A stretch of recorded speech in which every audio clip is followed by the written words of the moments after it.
Great. So we have a minute past 10 Central European Standard Time, and welcome to this ELNE webinar on integrating educational policy, research, development and practice as a development process for educational leaders and their organizations. My name is Miika Risku.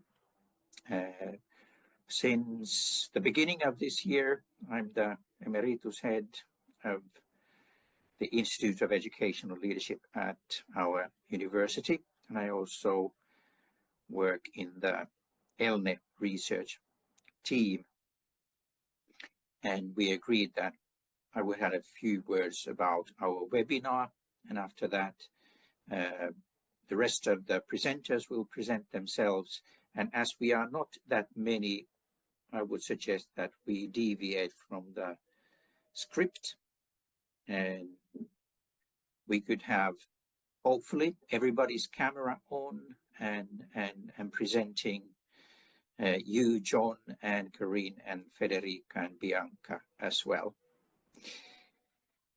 And about the webinar, we have 90 minutes to us. For us, what we are trying to do here is to merge both ELNE first year topic, that was transforming schools into learning communities, and ELNE second year topic, which is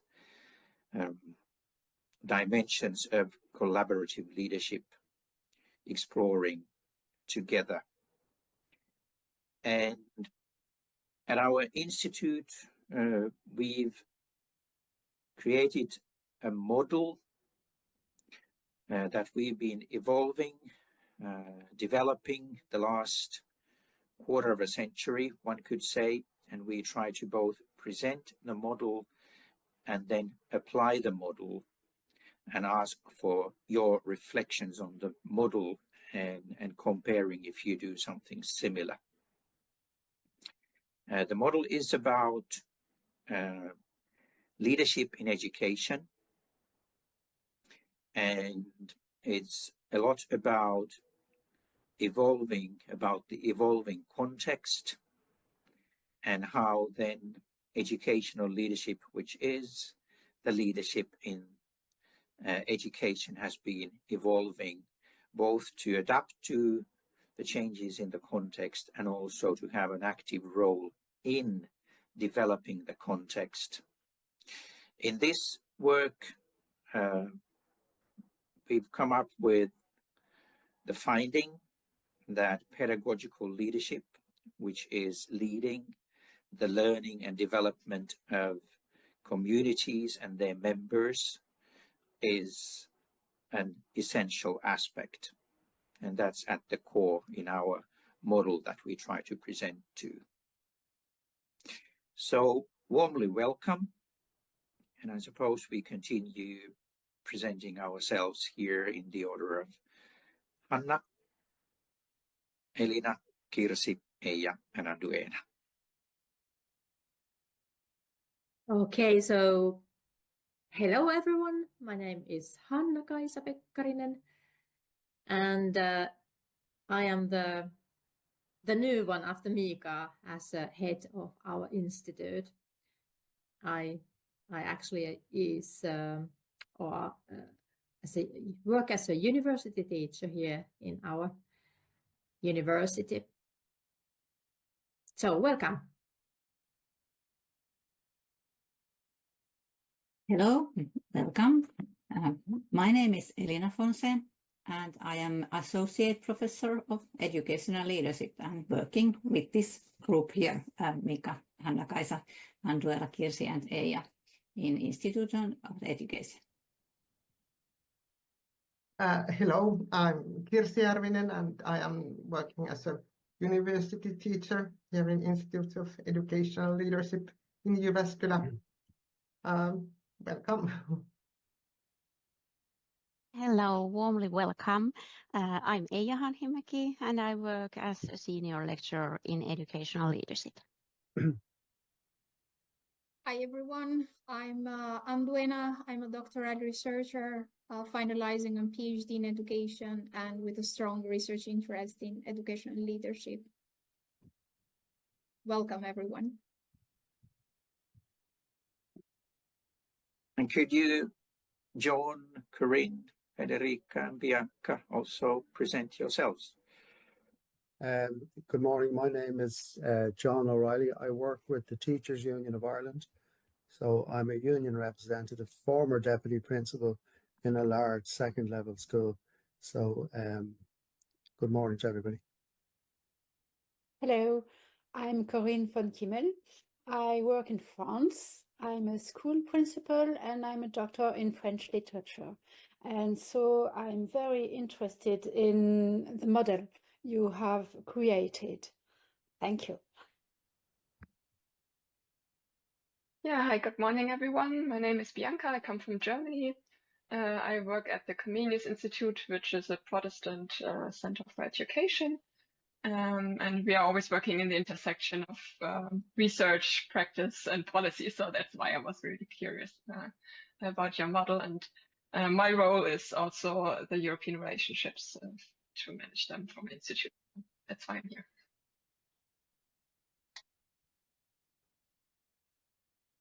I can go, maybe. Hi, everyone.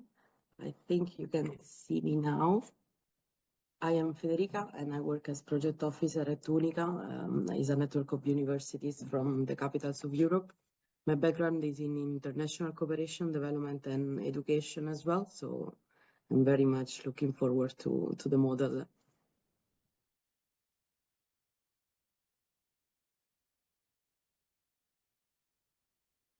And then we got one more with us, and that's you, Nasli, and I hope I pronounce your name right.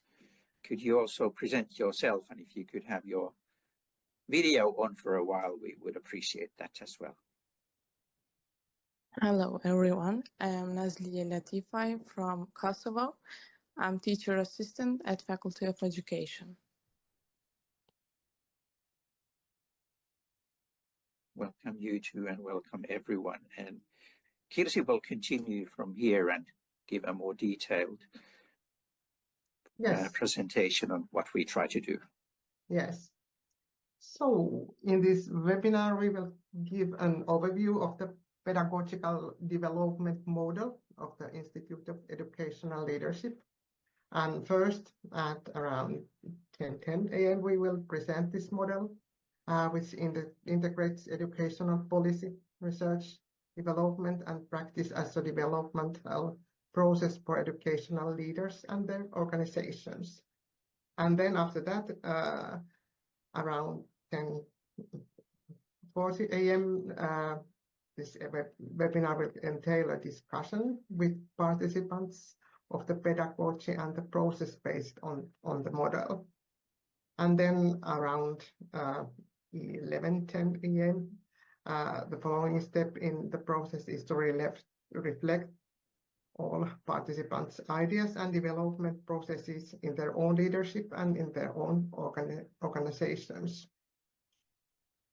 So, is there something to ask, or shall we start? We got one more member in our webinar, Bloyen. I don't know if I pronounce your name right. We've been presenting ourselves. Could you do that too? And could you have your camera on for a while? Great. You're still muted, but where do you come from? And hello, I'm from France. Mm-hmm. Do you hear me correctly? Is that okay? Yes. Yeah, I'm very sorry for being late. We're on holiday, so I had to put my kids away. So I'm from the Academy of Lyon, and I work into the teachers training school and for also school leaders in France in the Academy of Lyon. Great, thank you, Playa. We have a wonderful international group. So as the next thing, we focus on the model.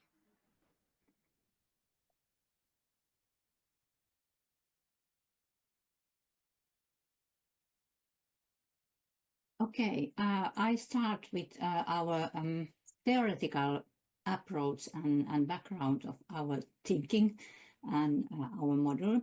And as in Finnish educational research, we use mostly the pedagogical leadership. And so that you could understand pedagogical leadership, you need to also understand some ideas about organizational culture. Because the pedagogical culture we have in our schools or early childhood education settings is also a part of organizational culture.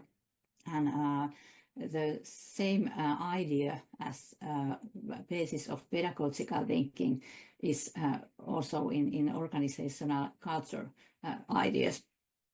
And I use here the Shane's model of organizational culture. There is those three levels, three layers about culture. The visible one is the artifacts there in top of the pyramid. This is everything that we can see, what we can hear and feel in our organizations. The pedagogical practices, what we have there, and all those structures and timetables and everything visible. And then we have the middle layer there, espoused values. This is something that we say what we are doing, what we have written in our curriculum and what we say about our culture, that we are doing this kind of issues because we follow this kind of rules and vision and mission in our school or early childhood education setting. But then we have there the strong basis, the basic assumptions there in our organizational culture and also our pedagogical thinking. There is those beliefs and norms and everything that we is our vision about the people and child and students and teaching and learning. And they have more power to affect to artifacts, those visible culture and those pedagogical practices than those espoused values, what we say we are doing. And this is important to understand to develop pedagogical practices and pedagogy, that it is modified so strongly from in basic assumptions. Next slide, please. In this cultural iceberg picture, you can see how huge is the deep culture, while the visible issues, those artifacts, are so tiny comparing this basis. There is all those concepts, attitudes, approaches, communication styles, collaborative issues, and everything would be think inside our minds and think that is important. And so when we want to develop our pedagogy, we need to consider and try to affect and reflect those deep culture issues, so we can move this top of the iceberg through the moving the spaces. Okay, and the next slide. There is this one. Thank you. In my doctoral thesis, I draw this picture, this figure, about that, what is the power of pedagogical leadership. And there is the biggest wheel there in the bottom, that there is a value discussions, reflection, development, and vision. Those words are very important because this modify whole process of pedagogy. We need to reflect those our basic assumptions and discuss about what we think it's proper pedagogy and what is our values there, and why we do this kind of issues, and what we think about children and learning and teaching. And also we need to have vision. We need to have knowledge about that, what is good pedagogy and what is a good way to educate our children. And then we need to reflect if that practical implementation of our pedagogy is according to this vision, and how is built according to our values. And if there is a gap between what we are doing and what is our vision, we need to develop, of course, our practices. And this is the biggest power wheel in pedagogical leadership, this process. And of course, our leaders need to have management skills and skills to lead pedagogy. So they need to have also the educational background to understand what is good pedagogy and knowledge about curriculum and how to lead that curriculum work. And through this process, our output is high quality pedagogy, and the main goal always need to be students' well-being and learning there. And the contextuality here means that we have different countries, different nations, different cities, different municipalities, and also in different cities or municipalities are different kind of schools and in their different classes and so on. So we can't have a one right model for that. If you do all this is okay, but we need to modify according to context. What is good for us? Even the process are similar. Those power tools there, but the contextuality is very important also. What is proper way for us to do pedagogical leadership? This is not only the leaders' tasks, or also teachers are part of distributed leadership process, and they are in this process also. So, who will continue? So we would like to share today with you also the findings of a small-scale study that we conducted with our students from a master's degree in educational leadership over a 10-year period here at our university. And we asked them, what is educational leadership and who is an educational leader? Initially, the participants identified teachers as leaders and teacher leadership, but the main emphasis of them was on student learning and development. And then they described educational leadership as school leadership in a wider context, associating educational leaders with focus mainly on now teachers' professional development. And we noted a shift in participants' understanding of educational leadership, not only with the school environment, but a phenomenon that extends in other educational institutions and educational organizations, and mainly focused on where learning happens and where these communities and learning communities are formed or exist. So educational leadership as a phenomenon which is related not only with the school environment and school context, but also where the learning happens, and learning can happen in different institutions and different organizations. So central to this phenomenon, of course, is the educational leader. And who is an educational leader? An education leader, according to our participants, it can be anyone in a formal or in an informal position within educational institutions which are engaged in educational leadership.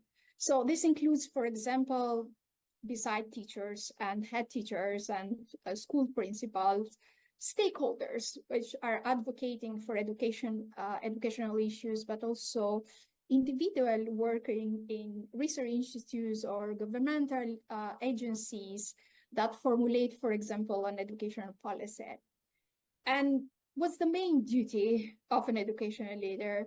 According to our participant, is leading, but this leading encompasses both management skills, what Elina was saying previously, but also administrative tasks, and which goes from communication to balancing needs between parents, teachers, and students, to inspiring and empowering the members of the learning community. Lastly, I would say what the responsibility of an educational leader.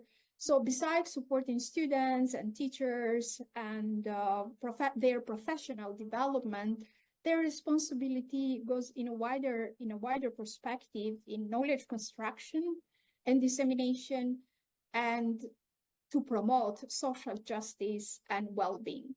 So in conclusion, I would say, what is an educational leadership? So it's about teacher and school leadership, but also beyond in various educational institutions and organizations. And who is an educational leader? I would say every member of these organizations who is involved in educational leadership.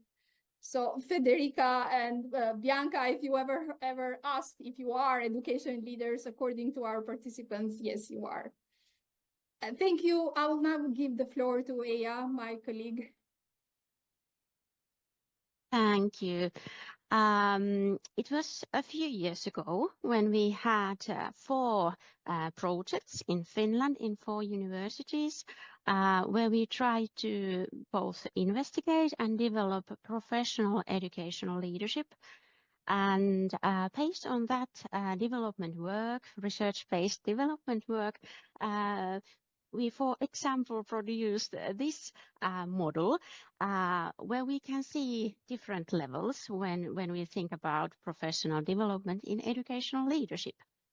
So first, as a basis, we can see that there is legislation, there is also financing, qualification requirements, competence requirements, and to provide equal opportunities for leadership development.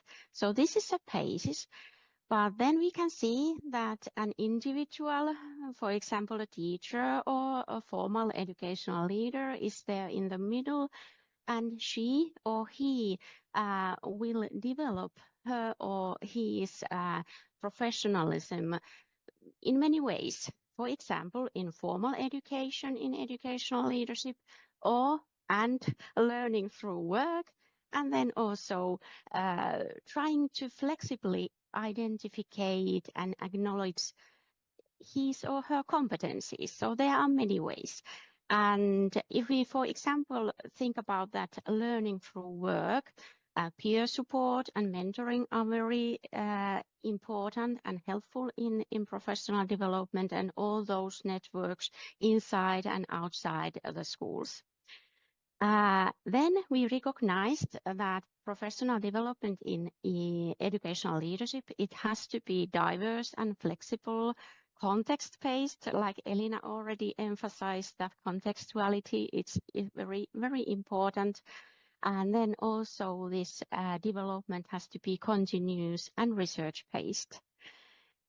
And finally, we recognize that we need continuous support for leadership development during the whole career of educational leaders. Starting from initial teacher education, then continuing when they start to work in the organizations, when they start in new positions, and during working in those positions. Next, please.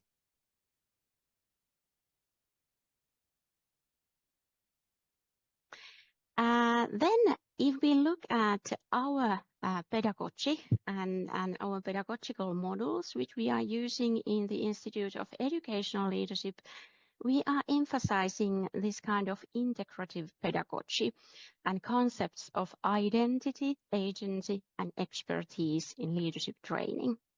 And if you click once more, Hanna, so it means that this pedagogy, this approach, it's related to working methods which we are using, and in practice it means that we encourage our students to write and reflect on their development in development plans. And at the core of this model and professional development are these three concepts: identity, expertise, and agency. And if you click once more, Hanna, I can say more. So when we start training processes, the emphasis is actually in the professional identity. We, for example, think about the questions: who am I and where am I coming from? What is my past? What kind of competencies or skills I already have? Then in the middle phase of the training, we focus on the consideration of professional expertise, like what do I do as a leader? What are those practices, or what is my way to work as an educational leader? And then finally, in the end of these processes, we try to look at the future. What is these future or current educational leaders' professional agency? For example, with the help of these questions, what is my goal and how do I get there? And like you can see in that picture, we have been using, for example, Professor Päivi Tyynjälän's model for this integrative pedagogy approach. And in this model, we can see that it's in a connection with the sociocultural context around us. So we are not separately working, but we are in relation to the society and context where we work and live. And then we also emphasize this self-regulation and metacognition through the process, through the development processes. So it means that, for example, during our contact periods, we have lectures, we have workshops where we provide some theories. Then our students can already share and reflect on their own experiences. Then they will also practice these theories and skills at work. And then they come back to contact periods and again reflecting on their experiences and practices. So this is how these development plans guide them to recognize identity, expertise, and agency in theory and in practice in their work. And then I give floor for Hanna. Floor to me. Yes, thank you, Eija. So, like you have already seen, there is actually quite many models for our educational systems, and I think that we also have to figure these out as systematic processes and methods as well. So they are comparing or they are forming a whole model of how to develop your identity and individual skills as a leader, as also as a development plan for your community where you are working. We think that because the world is changing so quickly and you really don't know how the future is going to be or how the work is going to be done, we need a model which is very adapted to the situation in in the way we're living, and in this kind of context where we are doing our work. So it have to be dynamic and flexible as well the world is at itself. So this inquiry method is something that we use for developing the leadership that we are having. And it's starting as a level or some kind of status analysis, and continues then to the different kind of proposals or options that are tested quickly to see what works and what doesn't. And you may start with one development proposal, for example, and maybe in the process you notice that, okay, this is not so good and not so functional, and maybe you can turn to another proposal that was just tested. This kind of method is also a very good way to support ownership and empowerment of your whole team or your whole community. When you did this frequently, maybe your community learned that, okay, my idea or my proposals was not decided this time, but maybe they will be decided some other time if the situation changes. So this creates a culture, what Elina was talking about, the culture where we can try new things and learn from them and develop the ideas and change the ideas that we are trying to do as well. And here we have some examples of the educational process or also this kind of development plans that we are using to improve our professional development processes. These two are different kind of processes because sometimes it takes a longer time for community to improve or develop their basis.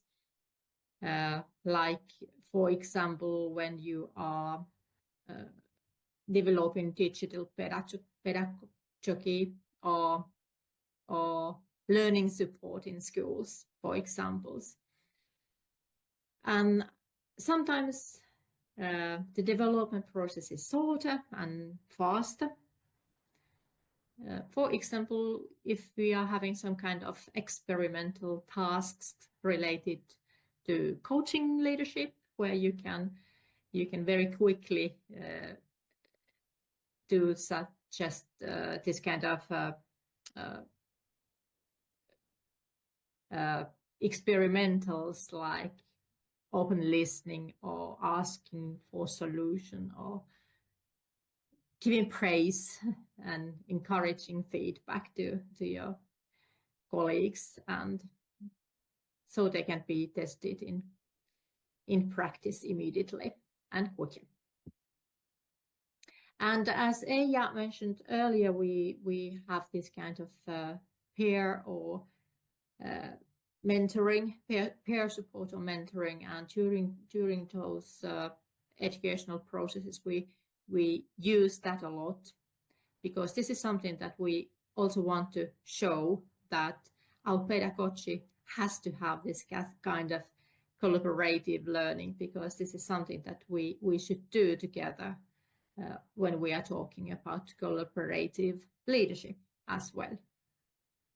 And actually, this is the reason also that we want to be many of us explaining this kind of method here as well, because we have to do it together. It's a slogan for us.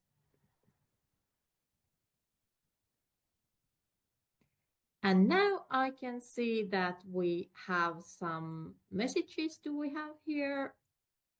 and it's time for us to start to discuss about these methods together. How do you find those? And actually, first of all, should we ask whether we could do this together? We are now 13 of us. I suggest that we stay together. Katja had to leave in the between. Maria, you could present yourself at this point, and I know that Anduena and Eija have to leave quite soon too. So we will be 11 here in the end. It's a small group. And to Maria, we have people from the Institute of Educational Leadership at the University of Jyväskylä, Finland. And then we have John from Ireland, Corinne from France, and Bruen from France as well, Bianca from Germany, Federica from Unica, and then Nazlie from Kosovo. And where are you from, Maria? Can you hear me now? Yes, and see you too. Thank you. Yes, we have some connection issues. I'm from Greece.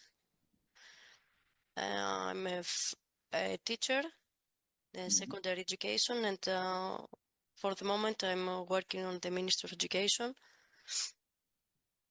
That's why I wanted to see your model, integrating education and policy. But I lost at the beginning, so I hope that during the discussion I'm going to see more in detail what you have created. Thank you, Maria. And thank you, Federica, for letting us know that you're originally from Italy and now in Belgium as Unica. Too great. So let's go to the discussion part and let's work together. I can tell you that to start with, I suppose we had the traditional teachers' attitude that let's come up with our model and let's ask you to apply it. But then we decided that it might be more fruitful, it might be more pleasant if you gave us feedback and further questions on the model. And as we didn't know how many people would come here, we also prepared a Padlet, and we've had the readiness to have breakout rooms. But what I would suggest is that we stop sharing at this point and we have a joint discussion, and would really appreciate if you had your videos on as well. And I hope that this solution is okay. We are ready to ask any questions, answer any questions, but would really like to hear about your own experiences with what we presented. And let's start with the theoretical model that we had. Do you have something similar that you found your work on? Was there something that you would like to ask about it or comment on what we presented?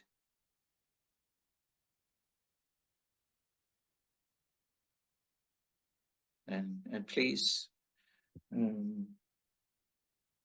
let's start. Whoever who wants to say something or ask something.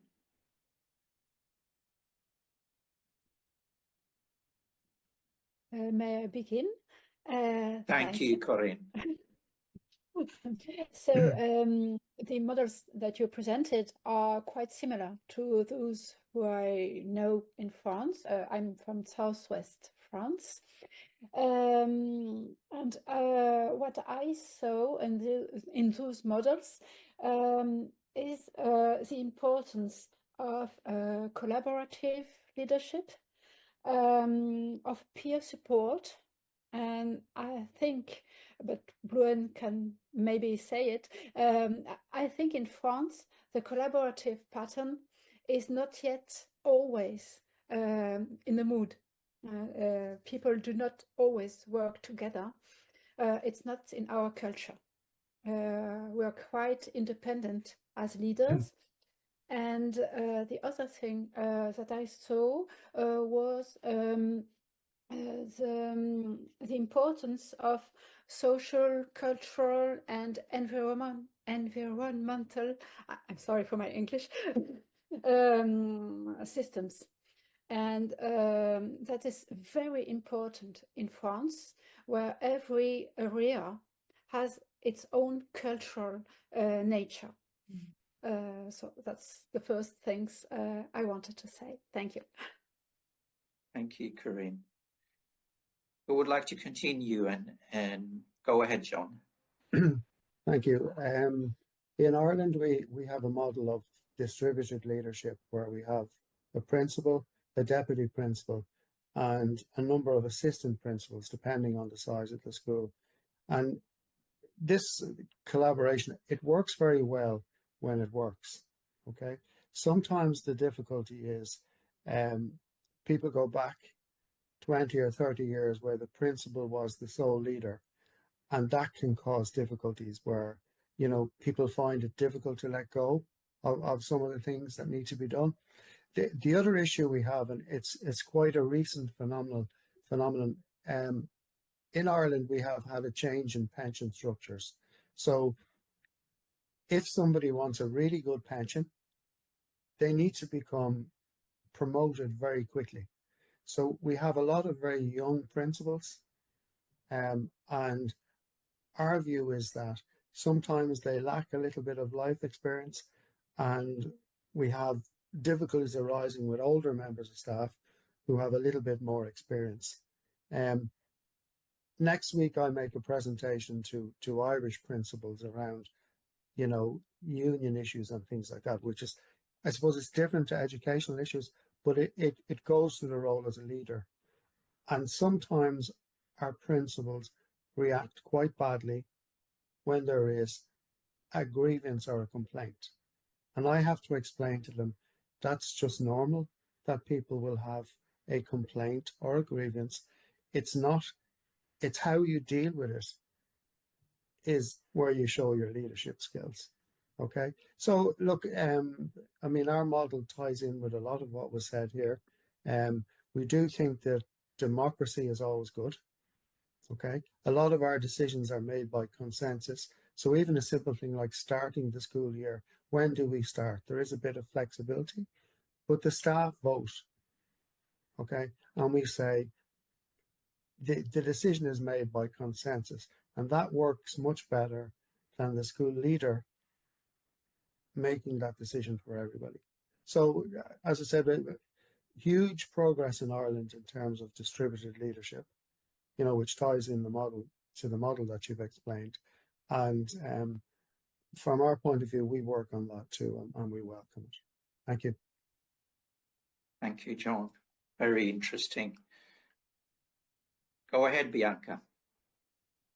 Yeah, thank you so much for the presentation. It was very interesting to me, and I also recognized a number of things that we are also working on, and also what the other two just said. So, and I don't know if you have any insights from your research about this, several points, but one that you explained in the beginning, that there's like this underlying basic assumptions that are so much influencing education. And I was just wondering, like, do you have any insights, like how to, on the one hand side, make people aware what these basic assumptions are, like where things are coming from, and also how to kind of promote change in that, because we are really struggling in some ways, because, you know, as you said, that world is changing so much, so education has to change a lot. So, but I feel like sometimes these basic assumptions kind of make things slower, because and it's hard to address because they are not that obvious. So I was just wondering if you had maybe some more insights about that. And also about peer learning. Yeah, I think for us that's a field where we try to develop things also there, if you have any more insights, because we feel like in Germany, at least, teachers are so overwhelmed with work, like on the daily basis, that it's very hard to engage them in any kind of learning besides the daily daily teaching, especially then we work on the national level to kind of promote things, or even for me on the European level, even though I think, as we see now again, we all have so similar challenges, so we could learn so much from each other, but it's so hard to get teachers and also school leaders to engage in this peer learning. So I don't know if you have any experiences in that field. I would be interested in that as well. Thank you, Bianca. And do you know what you did? I'm trying peer learning. Yes, and in addition to that,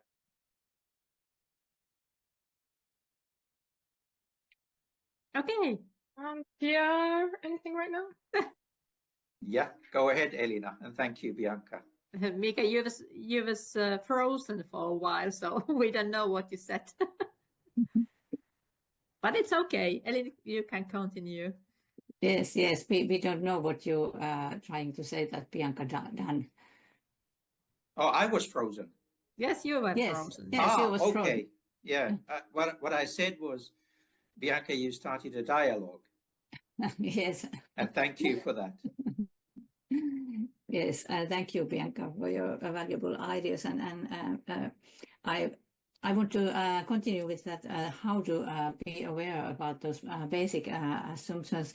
There is no short way to that, only discussion about what we think about, how we look students or children, and what we appreciate most in our daily practices, and what is good for children, and this kind of discussions, we call it pedagogical discussions, is the most important basis for that we understand what we in our community are thinking about. And this is also part of distributed leadership, because it is not only the sharing task or responsibilities, but it's also sharing the vision about pedagogy, what we want to implement in our schools. So the discussions and also the structures in organization which allows those discussions, that we have time to have meetings where we discuss these important pedagogical values, not only practical issues, but those basic assumptions. Thank you, Elina. Thank you for starting the dialogue. Who would like to continue? Actually, I was. I do agree a lot with you, Elina, because I think that communication and interaction, the discussion is the tool for leader to lead, and this is the only way that you can do it. And as a whole, if we are trying to figure out those hidden aspects of culture, we also need this kind of noticing those, that we are able to do this kind of thinking, metacognition as well, so we can notice that, okay, hey, what's happening here? Is this something that we should have some kind of conversation, or or is this something that is important at all? So talking together and as a whole community. And it's important also to reflect that what is the wisdom, what is said in our curriculum, and what is those associate values that we say we are following, but also reflect how is it happening in our practices. Is it really this kind of values when we do something in our everyday life with our students, and how it is seen, those values there. That's also very, very important to be critical reflection, and also it sometimes may feel uncomfortable, but it is necessary to feel a little bit pain sometimes that you can develop your practices.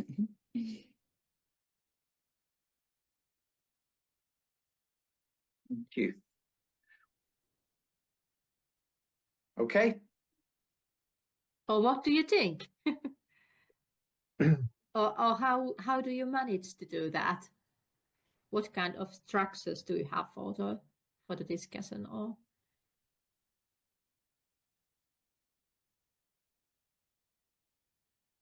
please tell us. Go ahead, John. Thank you. I mean, I think it's really important to make time for it. Schools and colleges are very busy places with lots of students and lots of staff and lots of things happening, and every day is different. But I think you have to make time to sit down and do the things that you plan. And I think it's really important that you involve staff.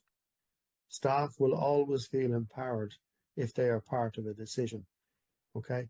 And I mean, for my job, I obviously was a teacher. I was a deputy principal. I now work for a trade union. I see great examples of leadership. I see where people involve staff, make people feel empowered, make it feel like they're part of the process.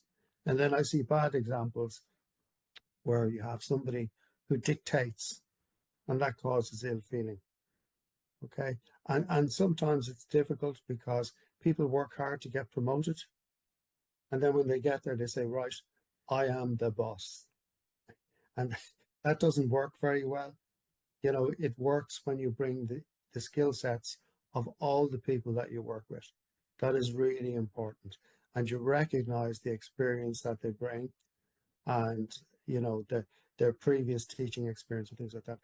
So I do think time is really important. And I think the problem is we are function rich, but time poor. We're not always told we have time to do all the things that we need to do.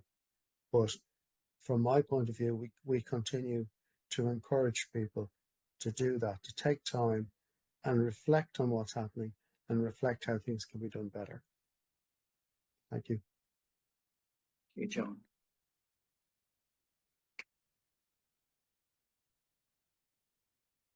Go ahead, Karin. Thank you. I don't know today how to raise my hand. It's just to say what John said. It was really interesting. I think to involve staff, and I think it's really important. What I do, I'm in a secondary school, learner from 11 to 18 years old, with 100 teachers. So it's quite a lot. But what I think is important is to share experiences together. I was a teacher, they are teachers, and so I take many times I take time to sit at the table with them in a schoolroom to discuss together. And so I don't show that I am the boss, even if I take afterwards some decisions after our discussions. So to share with, to sit with people, or what we call management by walking around, That's for me really important when you want to lead. Indeed, you lead, but you lead in between with people. Thank you, Corinne. Let's go more into the concrete, if it's okay. Just to check, Luen, Federica, Naslia, would you like to add something? Maria, would you like to add something that we discussed so far? Because you haven't got the opportunity to comment yet. Go ahead, Maria. Yes, I agree with what has been said for the moment. What I'm thinking is if all teachers are aware about the importance to participate actively in their life, in the school life. And as you said, communication skills are very important. And if they are aware that developing communication skills is not only for the school, but for their life. Here in Greece, we very often we listen from teachers blaming parents or students for their notes and for their attitudes at school. But as I am saying, if so many teachers and adults are dealing with these students, why they are the only the fault of the students? It's not the fault of all these adults. So sometimes I think we should realize our role as adults dealing with young people, that they want to learn something and have a good time at school, not boring. Having really a good time. It's not bad to teach something for a young that it's pleasant. It's not a hard work to do. And as we see, and all leaders should take account the skills and the experiences of all teachers, because everybody has something good and positive to bring at school for to create a leadership, a collaborative atmosphere at school, and for every student there's something positive and good to highlight in order to give him a motivation and work on things and issues it's not very good enough.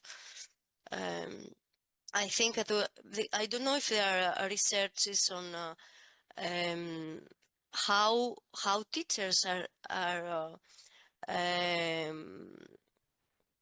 what's the idea that teachers have for the impact they have on students. It's very important to think about the impact that we have as teachers on students' life, because I think it's more severe than I think our impact, positively or negatively. Maria. Great. Luen, and then Bianca.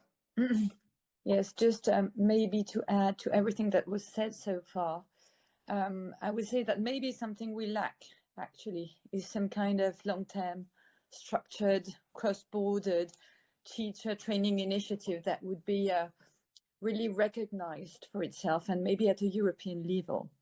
It is probably something that we're trying to work in my academy. We're trying to build on that. But maybe just recognizing a teacher identity and probably recognizing that they have truly really important skills that are not only educational skills, but are also transversal as citizen and so important for social life skills. So maybe there's something that is wider than just, their skills from everyday life in their schools, but maybe something like repositioning them in society and really empowering them with the ability to be and have impact on more than just you learn something from, you know, mathematics and French, but you're really part at some point of a huger will in social training and social building of future citizens. And I think that might be the more and the most important thing we have to do right now, especially when you are, you know, thinking context-based. And so there are probably a lot of initiatives that should be built around that. And probably the school principals and different leaders could have a huge part in that. And that starts maybe with a bit, so I'm not going to be completely on a horizontal scale, but maybe also on a pyramid way of thinking where, you know, all the leaders have to be trained as well in order for teachers to be properly empowered. I hope I was clear on what I said. Based on how people are nodding and smiling, you were very explicit. Yeah.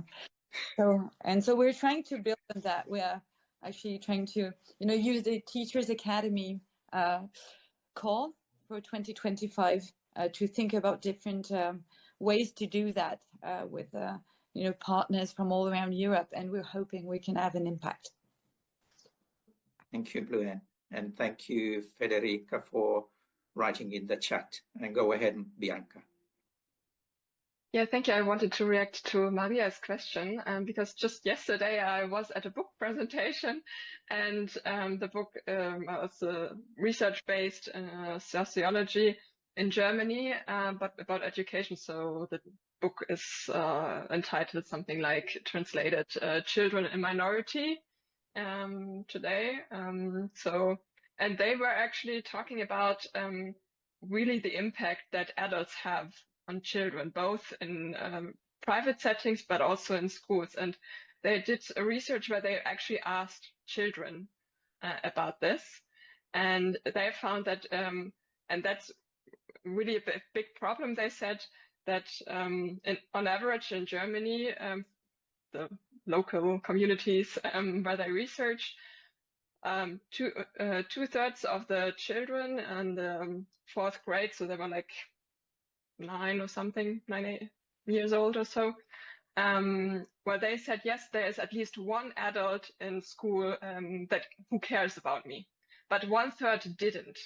And that's also a very disparate situation. And they said in their research, they found that this is really, really important, that children have the feeling that the adults around them care about them and what they're going to become and so on. So I think and this also impacts their well-being, but also their learning abilities. So I think it's very, very important to give that feeling and try to make sure that children are feeling seen at school and also outside school, of course. And just a quick comment on Bluen. Yeah, I think that's very interesting. Actually, I'm working a lot in that sense, or trying to work for my institute. We are specialized in religious education, so that's kind of a specific field.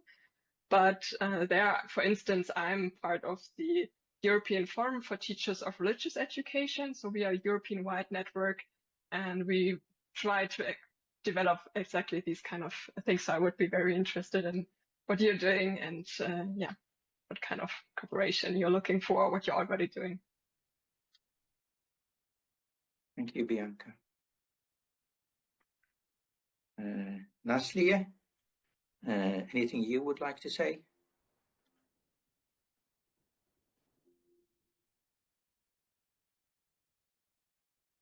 Okay. Then we... Sorry, I'm here, but I just got my baby here, so I move right. Well, in general, I can say some reflection maybe from the pedagogical models. And I found in this presentation some similarities about pedagogical models with my university when I work. Some of pedagogical models that emphasize student-centered learning and active participation, and formative assessment that is commonly used in support continuous improvement, and some collaboration between educators and the institution as a key element in leadership development. Thank you, and thank you for writing in the chat as well. And great that you are exchanging email addresses too. We are emerging discussion and conclusions here. I just wanted to add something, if sorry, you don't mind. Please do. Because please do. I could not raise my hand. For leaders, that was I wanted to add that for the last 10 years I am working on adult learning, adult education, and I attended a degree, a master's degree on adult education, and because I'm a French teacher and I also teach in adults, and I thought that it would be very nice for me to see how to teach in adults. And from the beginning of my studies, I realized that finally studying in adults on adult education is studying how to deal with adults in general.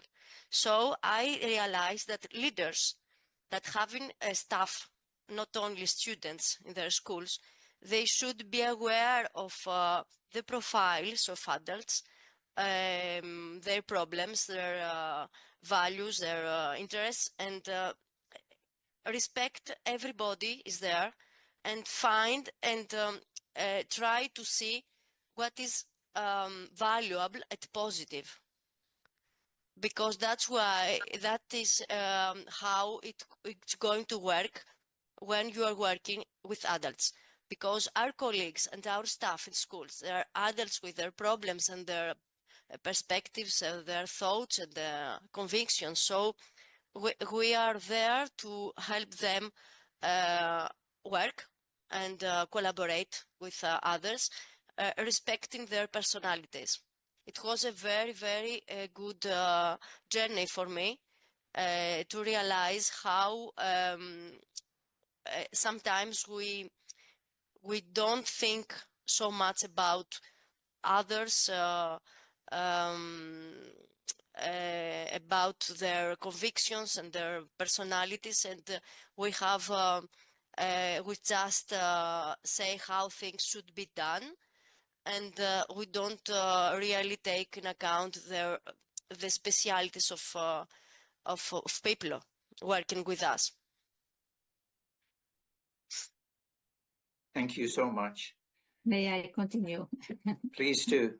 Yes, this is something that also Bianca was talking about that the organizational culture, which kind it is, so it also modify also the culture of pedagogical culture, because it's very important to also reflect the leadership through that how I am with my staff, and what kind of participation or how inclusive is the culture of organization, because it modifies the whole atmosphere of the school also, how inclusive it is, or how much participation we can give to students also. And I very much like Sergio Vanni's research, where he has said that leaders are important to do leadership so that the heart, head and hands are all in the same line. So the basic values modify also your hands in practice. And this whole atmosphere moves to also the pedagogical atmosphere. Thank you, Elina. Anything else on this topic? And thank you for sharing the email addresses there.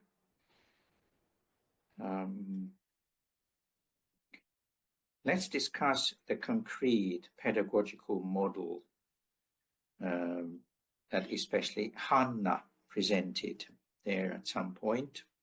So moving from theory into the practice more, but I would like to give you some more information on the theory too. First, Eija talked about how we look at professional development and would like to pinpoint there that we talk about contents for education, we talk about competencies as an outcome of a professional education. And we at our institute, in our pedagogical model, of course, have these two elements there too. But what we emphasize is that the world is changing so dramatically that in our development plans, we focus on how we see our own professional identities, expertise, and agency. And that's something that we learned from the adult education researchers. So every educational program that we have for educational leaders always look at everything through these three basic concepts. And I connect this, let's take the identity issue there that Anduena talked about. So one of the main messages there is that it was students who graduated in our international master's degree program all over the world in very different kinds of positions within a time span of over 10 years. And what they say is that everybody in an educational community, whether a daycare center or school, is also an educational leader. And that's, if we think about teachers, for example, then that they have to understand that they are leaders too, whether they want or not. And that has to affect their expertise. So it's not just teaching contents or being an expert in pedagogy, but the role is different, and it means that they have to act in new ways too. That's agency. Then going to the concrete model that we had there, John talked about teachers needing time to work with development. So typically we have 1 whole day or 2 whole day educations. And what our students, and that would be practitioners from daycare centers and schools, would say, oh, we are so happy to get the time to work. So we are providing time with that structure. Then another issue, typically our programs are for 1 whole year, 1.5 years, 2 years. And there are a couple of months or a month between the educational sessions. And that's also to give time to work together with one's own professional community. So how we look at our professional education is that it's always a team from a daycare center or school or from the municipality. And they work planning the process, how to act pedagogically with their whole professional community. So there has to be enough time between the sessions for something to take place. And it may also involve local policymakers or regional policymakers. Then typically, let's say we have 10 teams from organizations or units, and they plan together the processes, evaluate the processes. So it's sharing everything the whole time. And when they go to their own daycare centers or schools, It's about sharing there together. It's making the process together. And sometimes it may be a principal-led team, but it may very well be a teacher leadership team. And the principal or vice principal as assistant principal stays at the school. And then it's the teacher leadership team that leads also the principal in the school or the daycare center, and that's also what Anduena had there, that all kinds of roles, and that we see leadership as very organic and dynamic.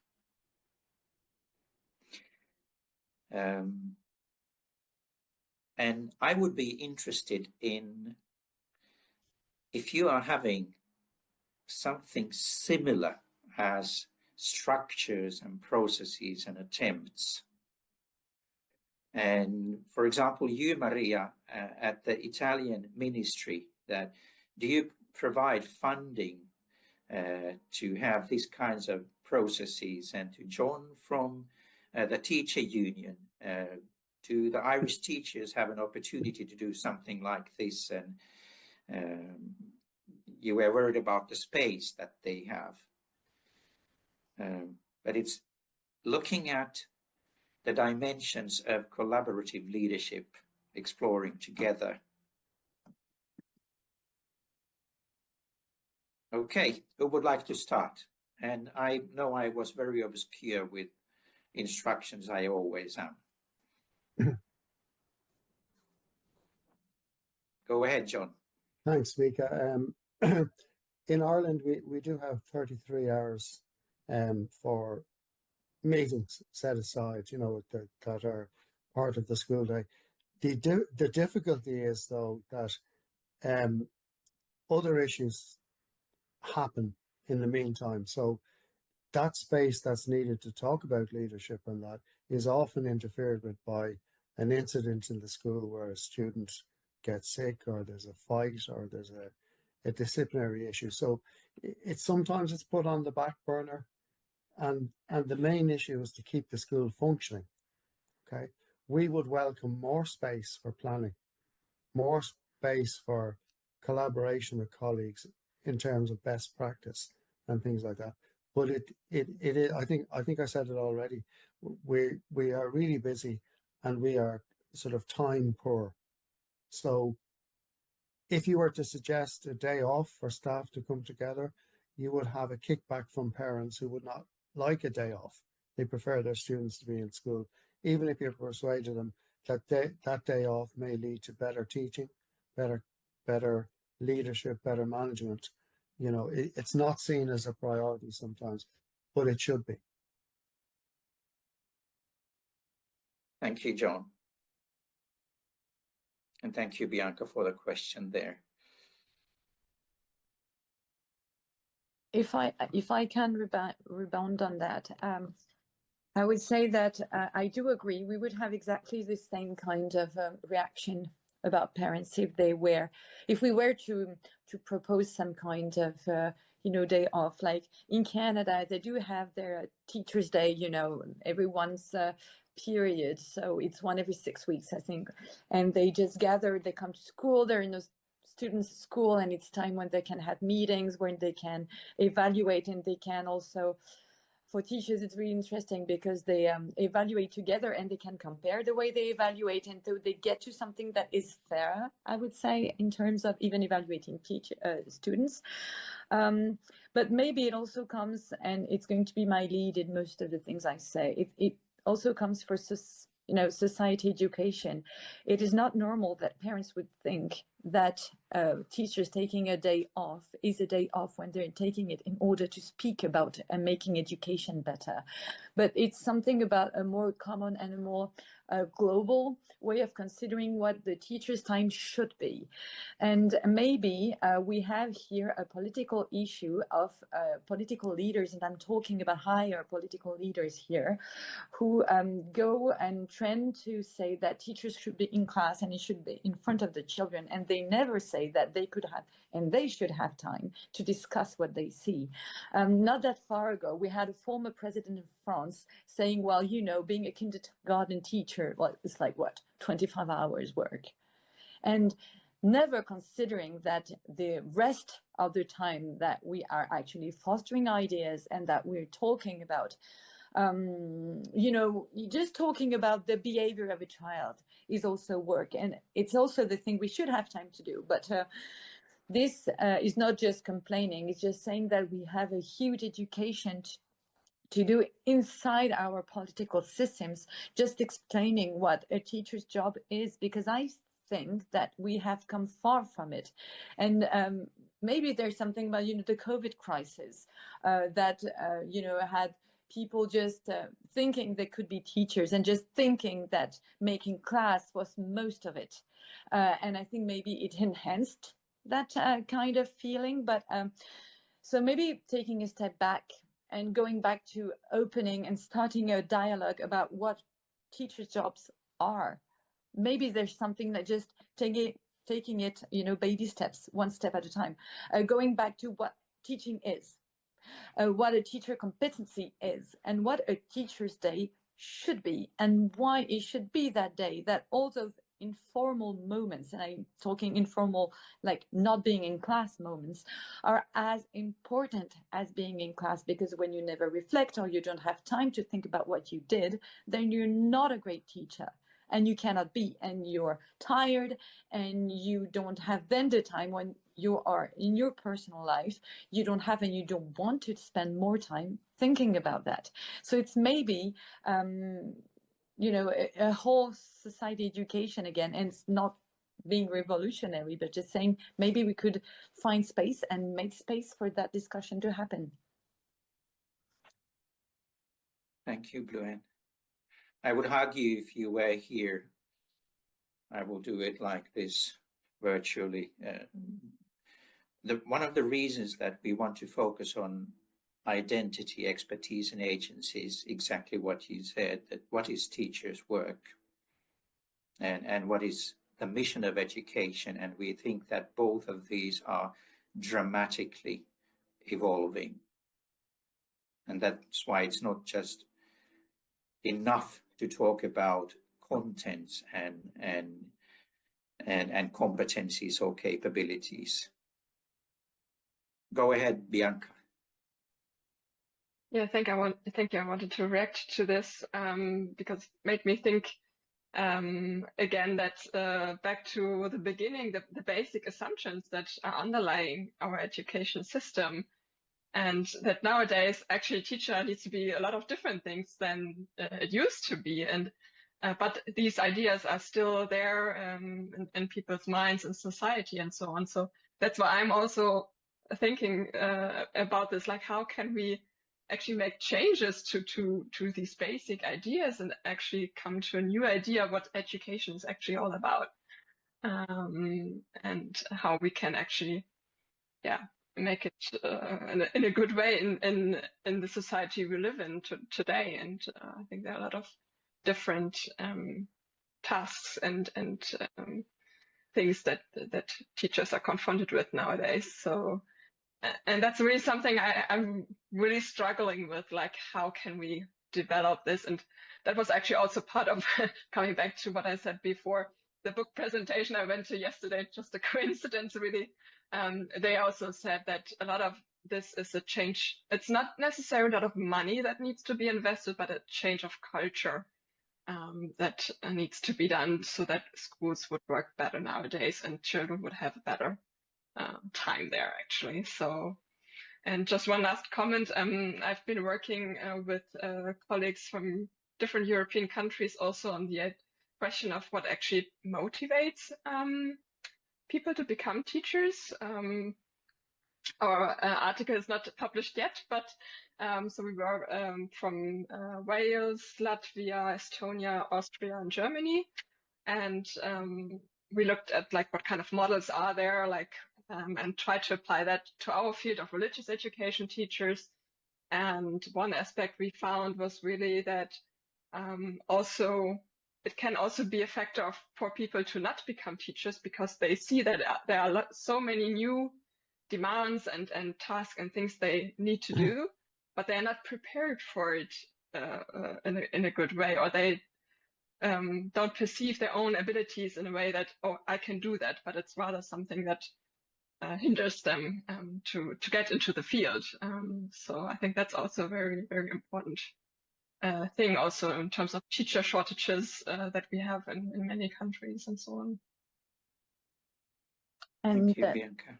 yeah, maybe there's something to be done in terms of motivation to become teachers, into making initial education for teachers and continuous professional development, maybe being more mingled and being closer to one another, because we feel probably that if initial teachers get to meet teachers that are actually teaching right now, the gap in between what they thought their job would be and what it is really is let's say shorter, and so they're less taken aback when it happens to them.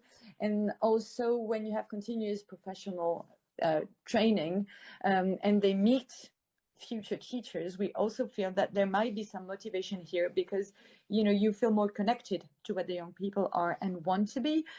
So maybe we've got something to work on, the continuum in between initial training and continuous training. It's something that we're trying to work on, but it's not really easy, because then we don't always have the structure in time to work on this. But I really feel that again, talking more about what a Teacher's Day is, and recognition, and also a positive growth mindset. Okay, my salary not that great, but here is everything that I felt good about today. So maybe we have a little communication to do about that way, and it may be one of the struggle, opening the dialogue, communicating, and making links would be what I believe. Thank you, Bluent. Go ahead, Corinne. Yeah, to continue what they were saying, I'm just thinking about opening, because initial training and continued training, etc., how teachers learn what they have to learn, it's also by discussing together, but not discussing only in one school or in one area, but to travel, to discuss like we are doing it today with other leaders in teaching, other teachers, other countries, because it's the gathering of all these reflections that is teaching itself something in this world that is evolving. So I think to evolve with the world, we have to be in the world, and the teachers have to learn in the world.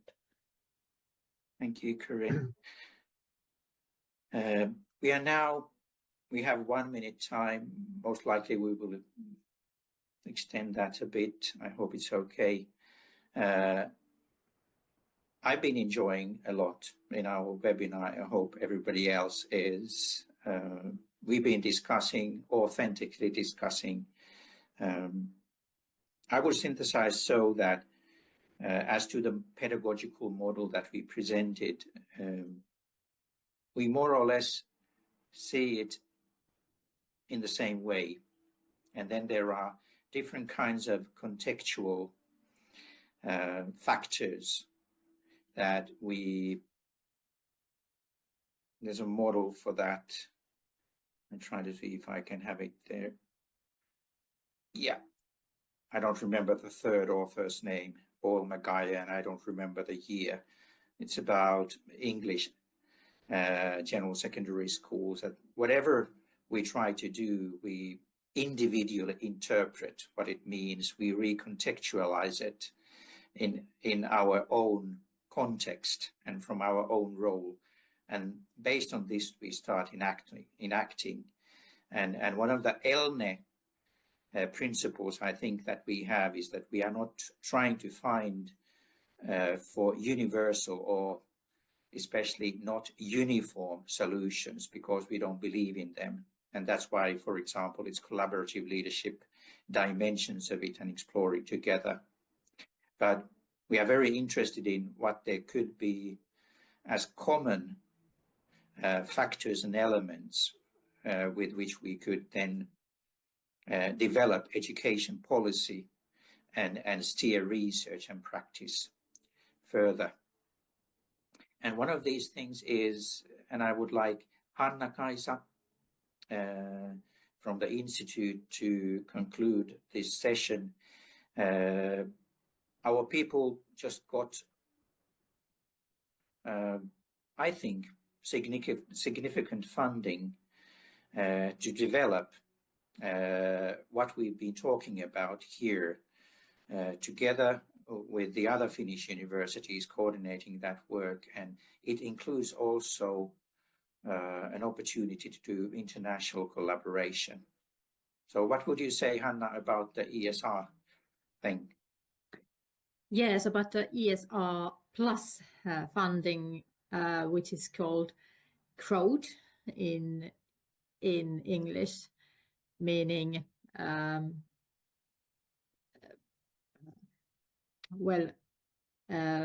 having this kind of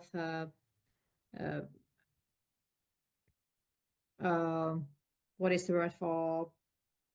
Well, for the Finnish environment firstly, but also as a international, like Mika said, we are willing to have a great network of educational leadership, and we are very willing to introduce it for you and welcome you as a participants as well for this kind of network. And this is the reason I was asking also for your email addresses.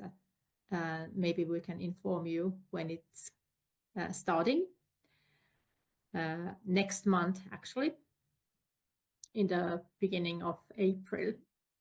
And I will send you our presentation today, and also some information about this process that we are going to have.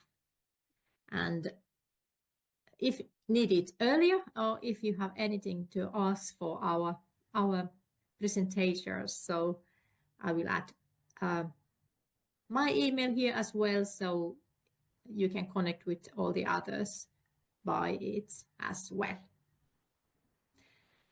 And I think that actually there was actually one practical hint or kind of a thing that I was someone counting, that how very important it is to have this kind of positive feedback or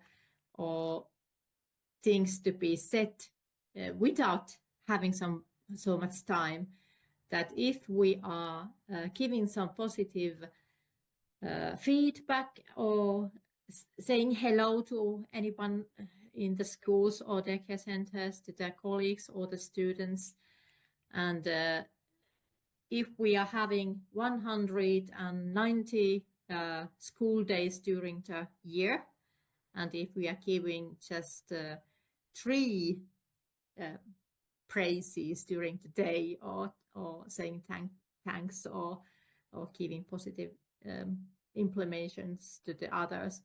So it means that if we have just a tiny school where there are some 40 people, it is like tending or lighting a match that will lighten the whole atmosphere, and has something to do like this icebreak down,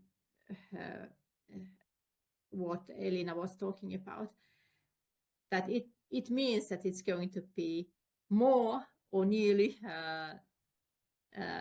22 or 23 hundreds of thanks and praises during the year. So it's something that really should have some kind of impact for the atmosphere as well. So the tiny little things are very important.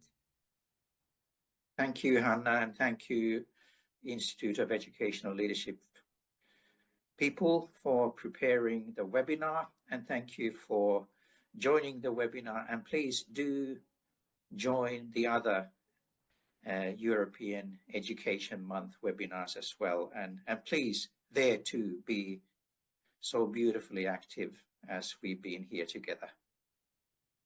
Thank you. Thank you, everyone. Thank you. Thank you. Thank you for interesting discussions. Thank you to everyone. Thank you to all of you. Thank Bye. you. Bye-bye. Bye-bye.